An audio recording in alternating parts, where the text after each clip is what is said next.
Without my love for the ocean, I would be long gone by now. It's some kind of devotion that brings me down. That without my love for the ocean, I would be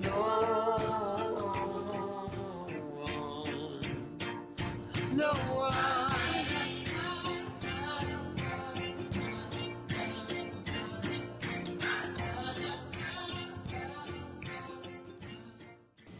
We finally made it to Grenada for hurricane season, our safe harbor after sailing nearly 2,000 nautical miles from Florida. The trip took us 78 days, but we weren't in a rush. We stopped to enjoy Eleuthera, St. Martin, Guadeloupe, the Saints, and Martinique, diving, hiking volcanoes, and eating more baguettes and butter than we probably should have. Best of all, we made incredible friends along the way who share our passion for this life on the water. Since buying our vision, we've tackled plenty of projects, from pumps and fans to repairs from a bad haul-out in Florida. Here in Grenada, we hauled out again to replace a failing hatch gasket, fix a cracked acrylic window, and finally service our starboard prop. Thankfully, Vision Yachts has been amazing, even covering several of these repairs under warranty, and the team at Driftwood got us sorted as soon as we arrived. So we are on our way to BBC Beach to pick up our friend Michael, who is also a Vision owner, and he has offered to help Connor with the bearing replacement on our prop to make sure that it all goes well, because today's our last day for being able to do boat projects on the hard, because tomorrow, if everything goes well, they're splashing us, and then we're going to head over to La Fer Bleu, where we're going to be on the dock. So going to head over there, which is about a 23-minute drive, which, as you can tell, we drive on the left side of the road or the right side of the car, so it's backwards for us. And the roads here in Grenada are kind of crazy. They're super narrow, no shoulder. So, typical island driving scenario.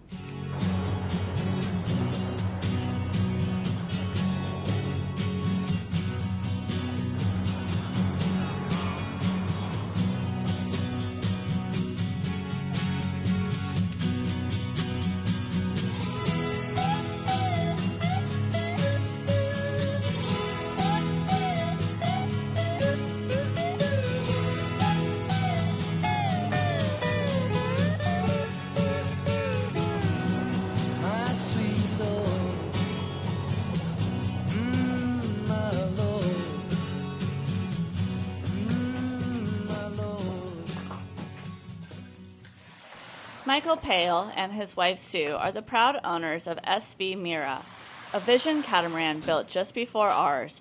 Over the years, they've become a go-to resource for fellow Vision owners, always willing to share their knowledge and lend a hand. So when we learned they were in Grenada, we couldn't miss the chance to connect with them in person. Michael generously offered to help us replace the bearing bushings and stops on our Gori Prop, a task we were grateful to have his expertise with. Be sure to check out their channel for fantastic, informative sailing content. There's a really good grease you can get for this called TEF45, TEF45. It's like underwater. It won't work like easily. It's great for this splines. The splines in here will grease those too. So if you get those before you put this back on. You want me to go grab some? Yeah, it's a little white tube, about white can, about this big around. Okay. That tall, and it's got TEF45 written on the top. What we can do now is put it in gear. So now I should be able to take this this screw off the back, which is basically a safety onto this nut, which already has 2 set screws as additional safety. So this should come off pretty easy. That material flaking off, Yeah. You know what that is? That's zinc. The zinc from your anodes electrically moves and gets adhere to certain that's protecting.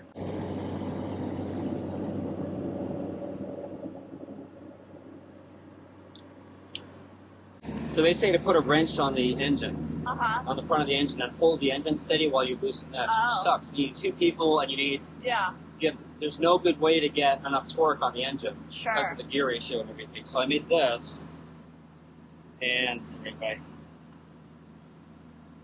slides on here.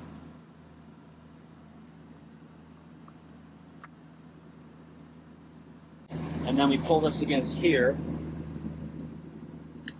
And then I have a big contact patch. So it's very little pressure on the hull itself. Okay. And this is on with, I got it written on the board, 70 foot-pounds. So it's a lot of torque.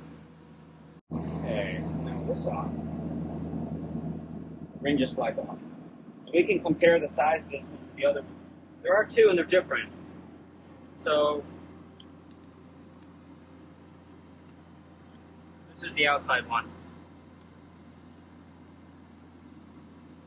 There is some wear on it, but I don't think this is it. I think it's more this.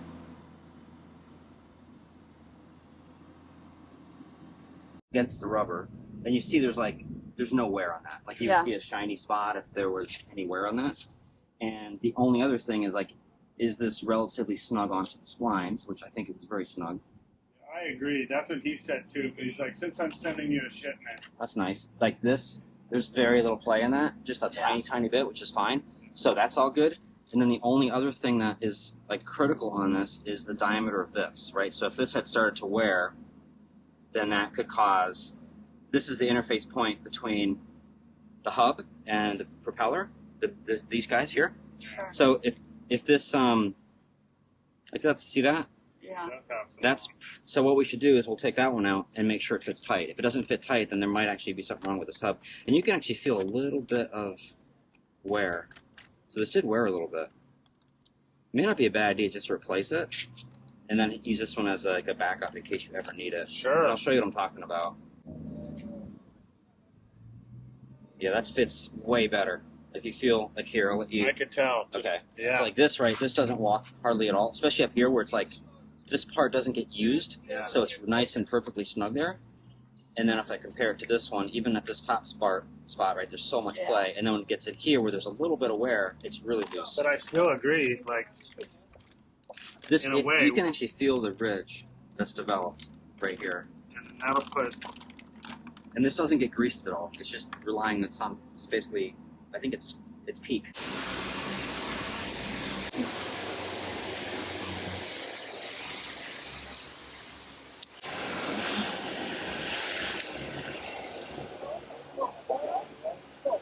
Now we can reattach everything and put the new rubber collar on last. All right, so now we're gonna put Loctite on this, put that on. This is what you use for your zincs too. So this goes on. We see a nice amount of Loctite coming out of the back end. Match the board.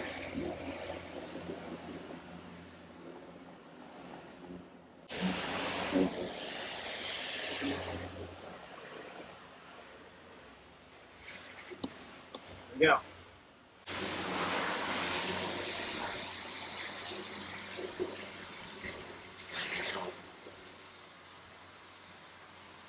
You have the nut with Loctite on it.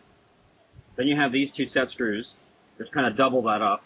And then the end cap. And then there's the end cap, which prevents it from moving out. So, and this I gotta be careful because there's so much leverage. Okay, that's that. Just want to get inside that seal there. It has there's splines inside right over the castings that match up with that. So you just have to basically get that lined up, and then this will have to go into that part of the propeller. So there'll just be a little bit of jiggling. And then once it's in,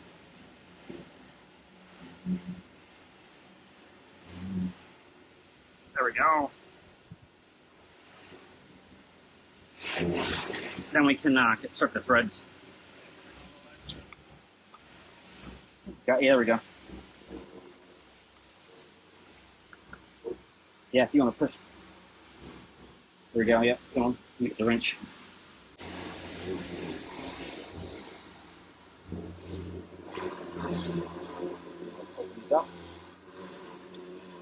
There we go until that gap is gone, and the holes line up.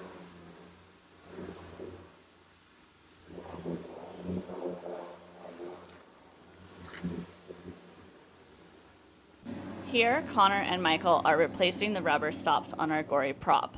These stops act like little shock absorbers, cushioning the impact when the blades open or shift into overdrive. Without them, the sudden load can cause extra wear and vibration. Just like the shocks on your car smooth out bumps in the road, these stops help keep our prop running smoothly and efficiently. You can feel how I greased that one already, and this one just like smeared it in the gears. Yeah. Just move it back and forth to distribute it.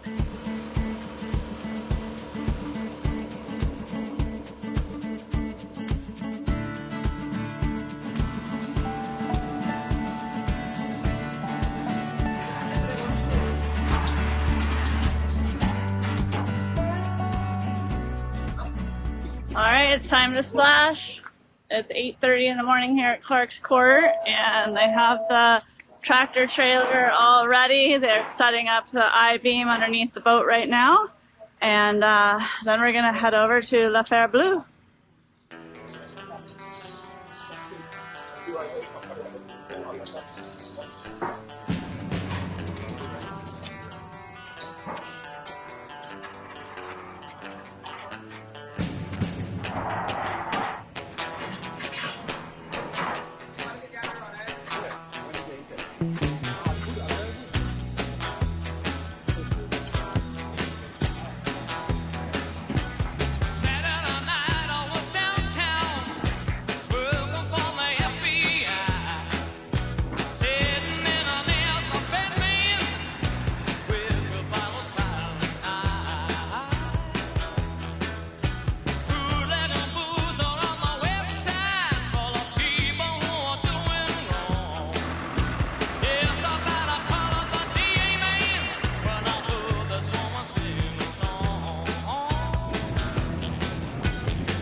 Oh!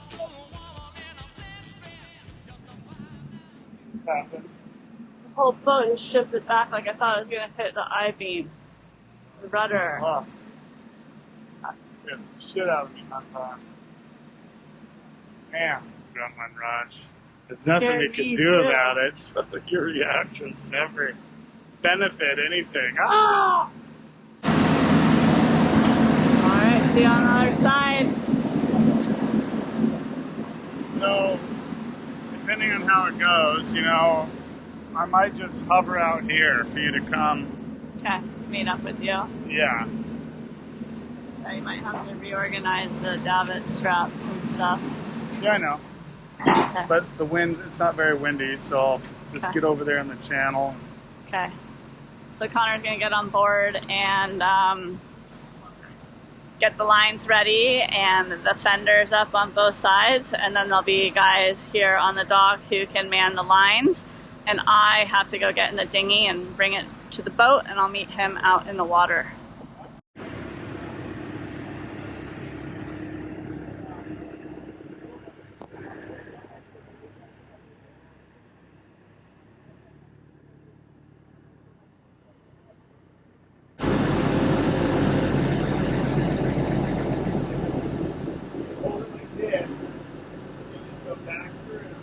I got it. You need a lesson. I saw some of the way those are done. Those are Jesse's. Over there. Sorry, Jesse. Alright, here we go. Back in the water.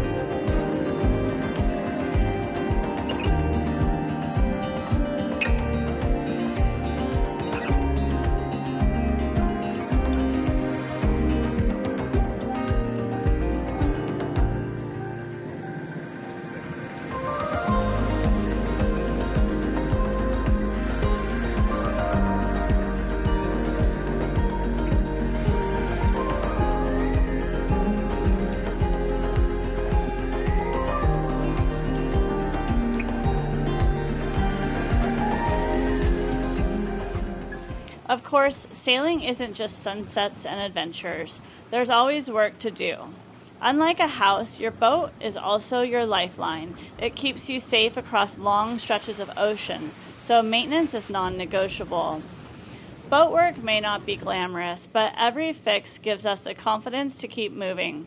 When we leave Grenada, we'll set sail with spare parts, fresh paint, and peace of mind, ready for the next adventure, knowing our home and family are safe. Because in the end, this isn't just a boat, it's our life. That's it for Boat Work in Grenada. Next stop, new adventures. If you want to keep sailing with us, hop on board by hitting subscribe. We promise there'll be fewer bolts and more beaches in the next one. Hopefully.